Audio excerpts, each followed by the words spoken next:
नमस्कार, स्वागत है आपके एनबी न्यूज में और मैं हूं आपके साथ रुचिका रावत और आप देख रहे हैं अपनू उत्तराखंड। मुख्यमंत्री पुष्कर सिंह धामी ने राजकीय क्रांति दिवस मेले में शिरकत की और वीर चंद्र सिंह गढ़वाली की प्रतिमा पर पुष्प अर्पित कर उन्हें श्रद्धांजलि दी। उन्होंने वीर गढ़वाली के योगदान को नमन करते हुए कहा कि उनके बलिदान से हमें स्वतंत्रता मिली। सीएम ने शहीद सैनिकों के परिवार के लिए योजनाओं का ऐलान किया, जिसमें अनुग्रह राशि 50 लाख और सरकारी नौकरी की व्यवस्था की गई। स्वतंत्रता सेनानियों की पेंशन 25,000 तक बढ़ाई गई। वहीं शौर्य स्थल का निर्माण भी किया गया।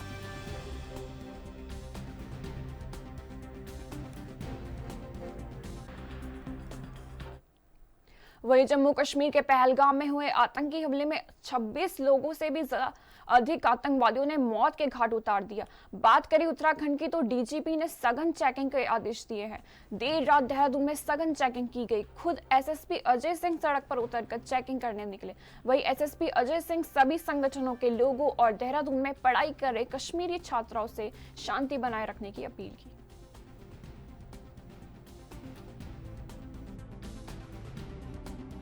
कल एक जो संवेदनशील प्रकरण प्रकाश में आया था, जिसमें काफ़ी निर्दोष लोगों की हत्या हुई थी, इसको देखते हुए राज्य भर में श्रीमान पुलिस महानिदेशक महोदय द्वारा भी अलर्ट जारी किया गया था। इसको देखते हुए राजधानी देहरादून में भी संवेदनशील स्थानों पर जो है चेकिंग अभियान भी चलाया गया। सभी अधिकारीगण भी इस चेकिंग में रहे। साथ ही साथ यहाँ पर काफ़ी सारे छात्र जो बाहर से अध्ययनरत रहते हैं, खासकर इसमें कश्मीर के भी छात्र हैं, उन सभी जगह समन्वय बनाकर शांति की अपील की गई है। विभिन्न संगठन समुदाय के लोग द्वारा भी इसमें आक्रोश है और इसमें विभिन्न तरह की प्रतिक्रिया भी जो है सोशल मीडिया के माध्यम से की जा रही है। तो सभी वर्गों के साथ मीटिंग करके जो भी स्टेक होल्डर्स हैं, जो भी विभिन्न संगठनों के लोग हैं, उन सबको शांति बनाए रखने की अपील की जा रही है। और साथ ही साथ मीटिंग भी की जा रही है। और जो भी हमारे संवेदनशील स्थान है, जहाँ भी धरना प्रदर्शन या इस तरह के संभावना है, वहाँ देखते हुए पुलिस की तैनाती की गई है। कश्मीरी छात्रों को चले करके यहाँ से भगाएंगे, इसको लेकर क्या अलर्ट है? देखिए, ये एकदम गलत है अगर ऐसा किसी ने कहा गया, क्योंकि जो भी छात्र यहाँ पर अध्ययनरत है वो सिर्फ यहाँ पर एजुकेशन के लिए आए। और जिस तरह से देखा जाए कि यहाँ के भी काफ़ी सारे छात्र विभिन्न जगहों पर पढ़ते हैं, चाहे वो कश्मीर हो, अन्य प्रांतों में हो। इसीलिए मैंने बताया कि जो विभिन्न संगठन के लोग हैं, इनको शांति बनाए रखने की अपील की गई है। और इस तरह की कोई भी अगर एक्टिविटी करता है कि कहीं कोई छात्रों के साथ मिसबिहेव करता है या किसी पर्टिकुलर प्रांत के छात्रों के साथ कोई घटना करता है, तो डेफिनेटली कानून इसमें अपना सख्त रुख अख्तियार करेगी।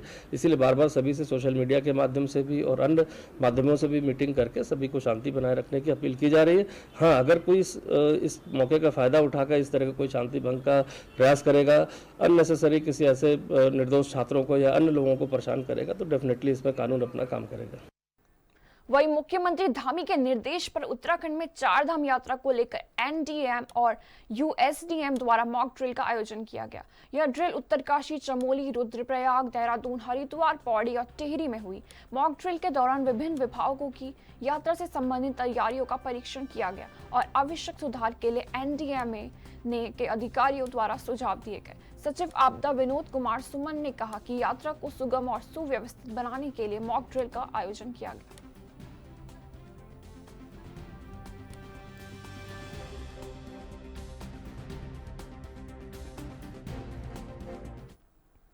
वही अल्मोड़ा के द्वाराहाट तहसील के तल्ली मिरई और किरोली के बीच में भीषण आग लग पड़ी है, जिससे हजारों पेड़ जलकर राख हो गए हैं। आग इतनी तेज और बड़े क्षेत्र में फैल चुकी है कि इसे उसकी लपटों को दूर से देखा जा सकता है। वही घंटों की कोशिशों के बावजूद आग पर काबू नहीं पाया जा सका। गर्मियों के मौसम में हर साल चीड़ के जंगलों में आग लगने से वन संपदा का भारी नुकसान होता है और जंगली जानवर बेघर हो जाते हैं, जबकि आग बुझाने के लिए दी गई धनराशि पर्याप्त नहीं साबित होती।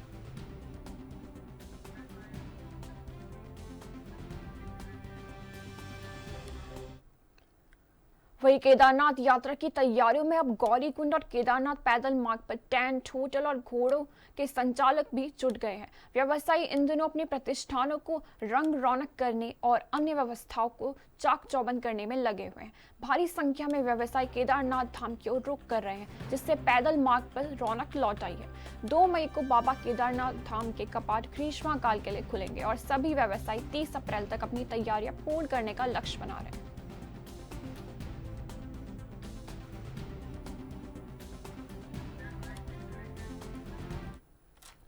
वहीं मुनि की रेती और सीआईयू की टीम ने नशे के 3 सौदेगारों को गिरफ्तार किया, जिनके कब्जे में 1 किलो चरस बरामद हुई। आरोपियों ने 2 चरस बेचने और 1 खरीदने का आरोपी शामिल है।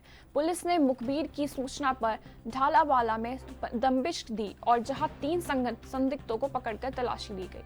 आरोपियों की पहचान सुनील, अमरीश और आदित्य के रूप में हुई। आरोपियों को गिरफ्तार कर मुनि की रेती थाने में मुकदमा दर्ज किया गया और कोर्ट के आदेश पर उन्हें जेल भेजा गया।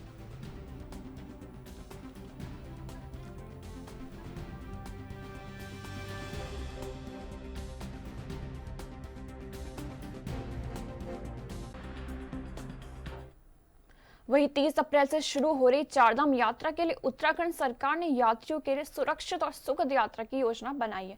अनुमान है कि 55 से 60 लाख श्रद्धालु आएंगे और बीजेपी युवा मोर्चा की नेहा जोशी ने शुरुआती 15 दिनों में 10 लाख तीर्थयात्रियों के आने का अनुमान जताया। भीड़ नियंत्रण के लिए पंजीकरण दर्शन की व्यवस्था को सुनिश्चित किया गया है। वीआईपी अतिथियों से यात्रा न करने का अनुरोध किया गया है। सुरक्षा को ध्यान में रखते हुए पंजीकरण प्रक्रिया भी बनाई गई है।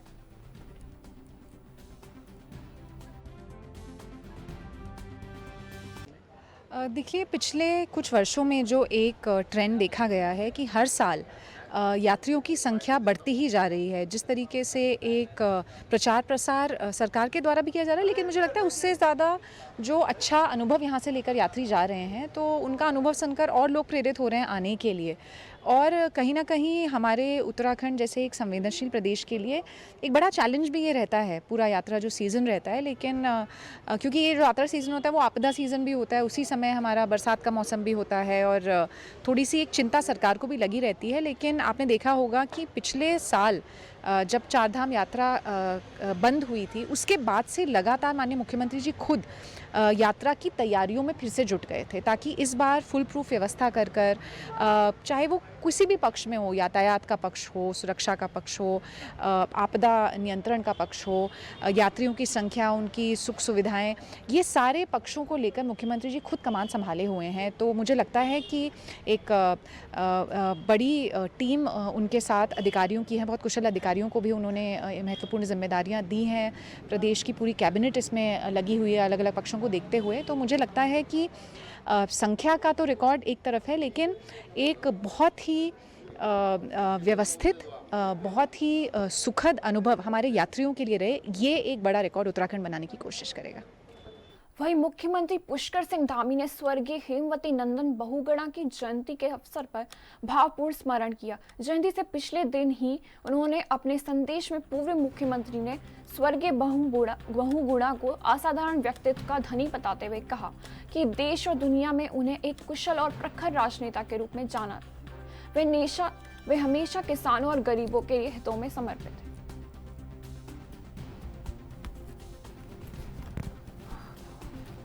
आज जन्मदिवस है, उनके जन्मदिवस के अवसर पर हम उनको नमन करते हैं। और उन्होंने राजनीतिक क्षेत्र में, सामाजिक क्षेत्र में अनेक कीर्तिमान स्थापित किए, अनेक विकास के कामों को शुरू किया।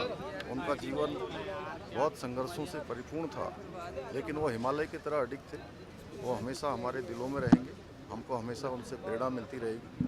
आज उनकी जयंती के अवसर पर हम सभी उनको नमन करते हैं और कि उनके आदर्श हमेशा हमारे जीवन को प्रेरणा देते रहेंगे। देखो, किसी भी जनसेवक के लिए बहुत बड़ी उपलब्धि होती है कि जब वो ना रहे तब उसको लोग याद रखें। हम बहुत कृतज्ञ हैं उत्तराखंड के वासियों के, मुख्यमंत्री जी के, सारे साथियों के कि आज पिताजी की जयंती वर्षगांठ पे वो यहाँ आए हैं। हम सबको प्रेरणा मिलती है ऐसे व्यक्तियों से जिनका जीवन राष्ट्र को समर्पित था, समाज को समर्पित था। और आज मोदी जी भी हमारे प्राइम मिनिस्टर की यही है कि राष्ट्र पहले, प्रदेश फिर, अपने बारे में मत सोचो। ये राज्य आंदोलन से बना है। हमारी पहचान खाली होनी चाहिए कि हम उत्तराखंड वासी हैं। हमें अल्मोड़ा और पिथौरागढ़ में बांटने वाले, मैदानी पहाड़ी में बांटने वाले ये हमारे मित्र नहीं हैं। और इस समय जब पहलगाम में इतना बड़ा आतंकी हमला हुआ है, पूरा देश एकजुट हो, एक देश हो करके हम केंद्र सरकार समर्थन करें, यही मेरी आज सबसे अपील है। और जो जिस स्थान पे है, जो कार्य कर रहा है, निष्ठा के साथ प्रदेश के विकास में योगदान दें। यही सच्ची श्रद्धांजलि होगी बगोड़ा जी को। वहीं उत्तराखंड में मिशन बंदर एक अभियान है जिसका उद्देश्य बंदरों की आबादी पर लगाम लगाना है, खासकर उन क्षेत्रों में जहां बंदरों की वजह से किसानों और स्थानीय लोगों को नुकसान हो रहा है।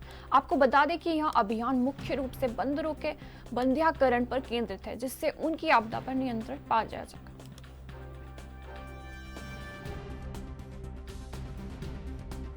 बंदर कोई नए नए तो आए नहीं है कि आज ही कल में कोई इम्पोर्ट करके लाया हो। ये बंदर एक बड़ी समस्या है और इस समस्या को भी हमने एक मिशन के रूप में लिया।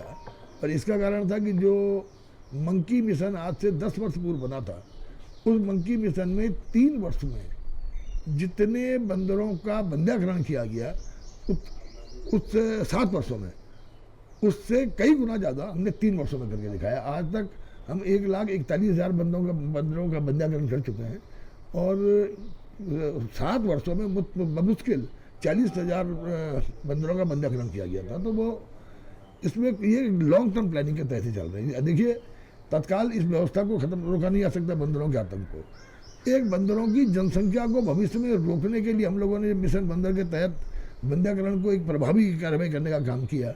आने वाले 5, 7, 10 सालों में वहीं ईडी ने गांधी परिवार पर आरोप पत्र दायर किया, जिसके बाद कांग्रेस ने केंद्र सरकार के खिलाफ विरोध दर्ज कराया। प्रदेश अध्यक्ष करण महारा ने आरोप को निराधार बताते हुए कहा कि 2015 में यह केस बंद हो चुका था। भाजपा पर आरोप लगाते हुए महारा ने कहा कि राहुल गांधी को टारगेट करने के लिए मामले को फिर से उठाया गया है। उन्होंने आरोप लगाया कि भाजपा और आरएसएस ने नेशनल हेराल्ड को निशाना बनाया है, जो कभी ब्रिटिश हुकूमत के खिलाफ था।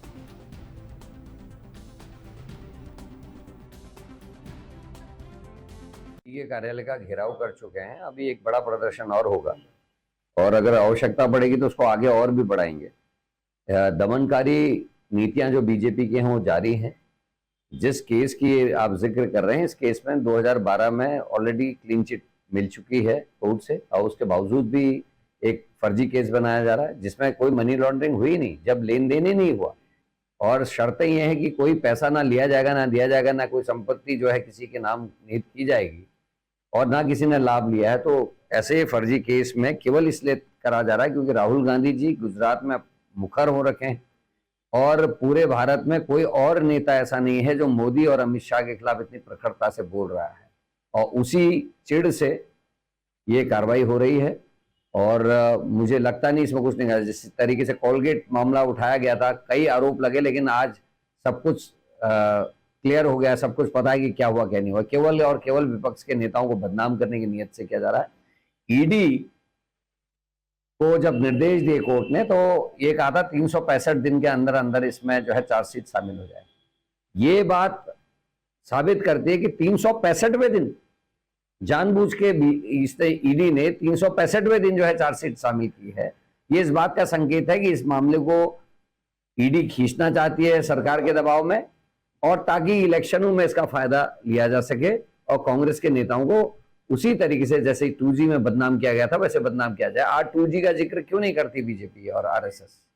तो ये ऐसे मामले हैं जो खुलेंगे और आने वाले भविष्य में जो जनता जनार्दन है वो बीजेपी को सबक भी सिखाएगी, क्योंकि कितने बार झूठ बोलेंगे, कितने बार ठगेंगे, कितने बार लोगों का चीरहरण ऐसे करके लोगों की क्या कहते हैं इंसल्ट करने का काम बीजेपी। नगर निगम और जिला प्रशासन ने हल्द्वानी में एक बड़े अभियान के तहत बरेली रोड पर पुरानी कत्था फैक्ट्री के करीब 18 बीघा से ज्यादा सरकारी जमीन को अतिक्रमण मुक्त कर दिया है। इस कार्रवाई में अवैध कब्जों को हटाने के साथ वहां मौजूद पुराने और अनधिकृत निर्माणों को भी जेसीबी मशीनों की सहायता से ध्वस्त किया गया है।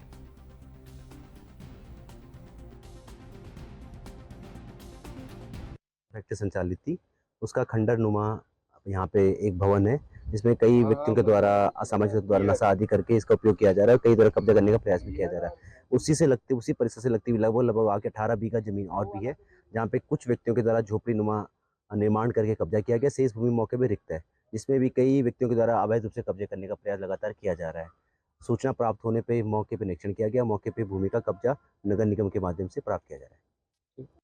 ये कत्था फैक्ट्री के नाम से हमारे रिकार्डो में एक ज़मीन थी और नजूल लैंड है, फ्री होल्ड नहीं है। इस पर बार बार ये शिकायत आ रही थी कि कुछ लोगों के द्वारा इस पर कब्जा किया जा रहा है। इसमें काफ़ी लगभग 18 बीघे से ऊपर ही लैंड होगी, भी पैमाइश की इसमें आवश्यकता है जो कि की जा रही है। कुछ लोगों के आवास बने हुए हैं, झोपड़ियाँ बनी हुई हैं जो इन कत्ता फैक्ट्री में काम करते थे। वर्तमान में ये फ्री होल्ड भी नहीं है, नजूल संपत्ति है। इस पर अभी प्रशासन के साथ इसमें कब्जा ले लिया गया है और इसकी पैमाइश भी कराई जा रही है, इसकी बाउंड्री कराई जाएगी और शीघ्र ही ये जो भी जन उपयोगी चीज़ें होंगी उनके लिए इनका प्रयोग भी किया जाएगा। वही खटीमा के ग्राम खेलड़िया में महिला जनजाति सेवा समिति झनगढ़ द्वारा कौशल विकास प्रशिक्षण कार्यक्रम का आयोजन हुआ, जिसके तहत हैंडलूम कपड़ा बुनाई प्रशिक्षण केंद्र का शुभारंभ किया गया। वही मुख्य अतिथि और ब्लॉक प्रमुख रंजित सिंह नामाधारी ने फीता काट कर कार्यक्रम की शुरुआत की। इस योजना से 50 लाभार्थी 4 महीने तक 200 घंटों का प्रशिक्षण प्राप्त करेंगे।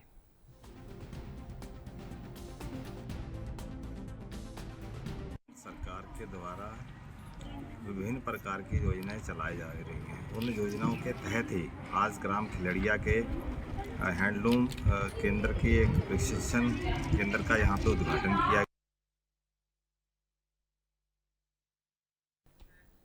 वहीं चारधाम यात्रा को लेकर श्रीनगर के 3 स्थानों पर मॉक ड्रिल का आयोजन किया गया। जिलाधिकारी ने जानकारी देते हुए बताया कि चारधाम यात्रा की तैयारियों के तहत मुख्यमंत्री के निर्देशों का पालन करते हुए एक मॉक ड्रिल का आयोजन किया गया। इस मॉक ड्रिल का उद्देश्य आपदा की स्थिति में सभी विभागों के बीच उचित और प्रभावी ढंग से काम करना है।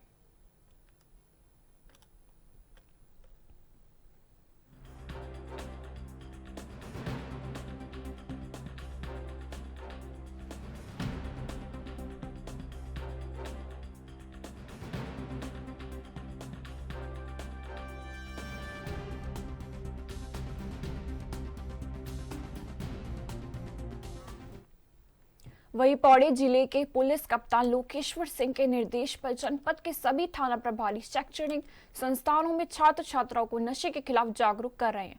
यमकेश्वर के थानाध्यक्ष संतोष पैथवाल ने राजकीय उच्चतर इंटर कॉलेज सर्वज्ञान जोग में कानूनी पाठशाला आयोजित की। छात्रों को लैंगिक अपराध, नशीले पदार्थ, साइबर अपराध और डिजिटल अरेस्ट से संबंधित जानकारी दी गई। थाना अध्यक्ष ने शिक्षकों को साइबर सुरक्षा जागरूक पुस्तिका भी दी ताकि स्कूलों में समय समय पर छात्रों को जागरूक किया जा सके।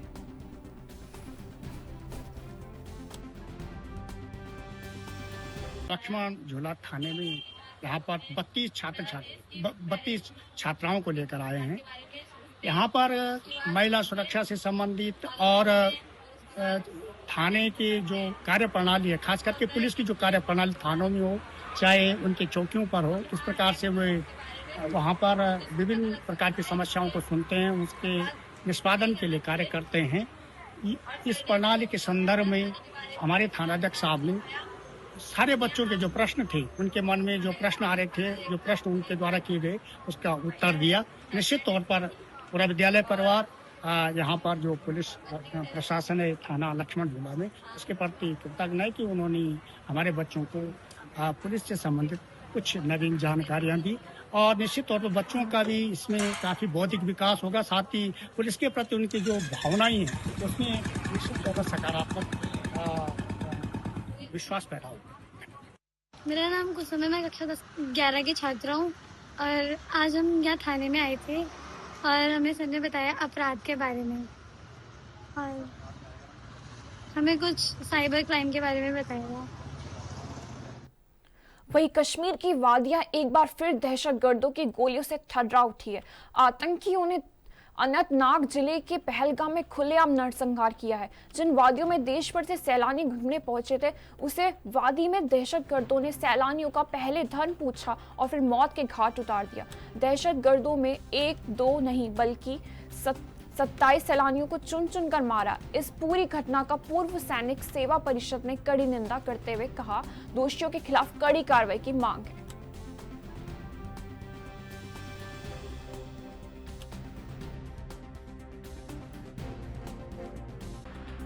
वह जा रहा है, जबकि 100-200 आदमी जाते हैं तो वहाँ पे सुरक्षा एजेंसियाँ होती हैं, उनके प्रोटेक्शन में होती हैं और यहाँ पर हजारों लोग वहाँ जा रहे हैं और वहाँ पर इस तरह की घटना हो गई है। तो ये बड़ा दुर्भाग्य है और इसको सबक लेना चाहिए हमारे सुरक्षा को भी, और जो सुरक्षा में लगे हुए हैं, जिनको फैसले लेने हैं, उनको ज़रूर इसमें संज्ञा लेना चाहिए। जय हिंद, जय भारत। वही साल 2014 के लोकसभा चुनाव से उत्तराखंड में अजय बनी बीजेपी के सामने अब आगामी त्रिस्तरीय पंचायत चुनाव के साथ ही वर्ष 2027 में होने वाले विधानसभा चुनाव में अपने पिछले प्रदर्शन के आगे बढ़ने की चुनौती है। बीजेपी सरकार और संगठन अब पंचायत चुनाव को केंद्र में रखकर 2027 के विधानसभा चुनाव में हैट्रिक के लक्ष्य को लेकर कदम बढ़ा रहे हैं।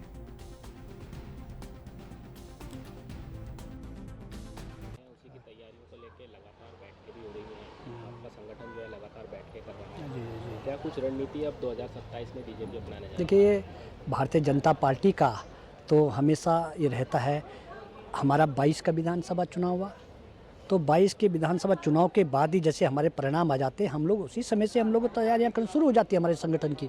भारतीय जनता पार्टी एक ऐसा संगठन है जहां बूथ स्तर पर हम लोग संगठन के कार्यों को हमेशा लगातार करते आए। हमारी बूथ की 11 की टीम होती है, अध्यक्ष उसके साथ सचिव, एक 11 की टीम होती है। हमारे शक्ति केंद्र है, हम अपने शक्ति केंद्र बूथ और बूथ शक्ति केंद्र 3 या 4 बूथ का एक शक्ति केंद्र होता है। इस प्रकार मंडल और जिले के हमारे जो प्रदेश की टीम है, हम लोग नीचे स्तर तक पूरे जो ऐसे हमारे यहाँ पर प्रदेश में हमारी सरकार है, केंद्र में भारतीय जनता पार्टी की सरकार है, हम लोग संगठन सरकार के द्वारा किए कार्यों को हम जनता के बीच में लेकर के बूथ स्तर तक लेके जाते हैं। और आप सब लोग देख रहे हैं कि केंद्र में भारतीय जनता पार्टी की यशस्वी सरकार, देश के यशस्वी प्रधानमंत्री नरेंद्र मोदी जी के नेतृत्व में पूरे उत्तराखंड के अंदर ऐतिहासिक विकास के कार्य हो रहे हैं। हमारी यशस्वी मुख्यमंत्री पुष्कर सिंह धामी जी के नेतृत्व में आपने देखा 3 साल के जो हमने अभी कार्यकाल पूरे होने पर हमने बहुत ऐतिहासिक कार्य हुए हैं और बहुत अच्छे काम हुए हैं। जब कार्य धरातल पर दिख रहा है, जनता में बहुत खुशी का हुआ है। और निश्चित तौर पर उत्तराखंड में भी भारतीय जनता पार्टी जैसे 17 में जीत के आए, 22 में जीत के आए और हम 27 में पुनः तीसरी बार भी भारतीय जनता पार्टी की प्रचंड से सरकार बनेगी। फिलहाल के लिए मेरे साथ इतना ही। बने रहिए एनबी न्यूज के साथ। नमस्कार।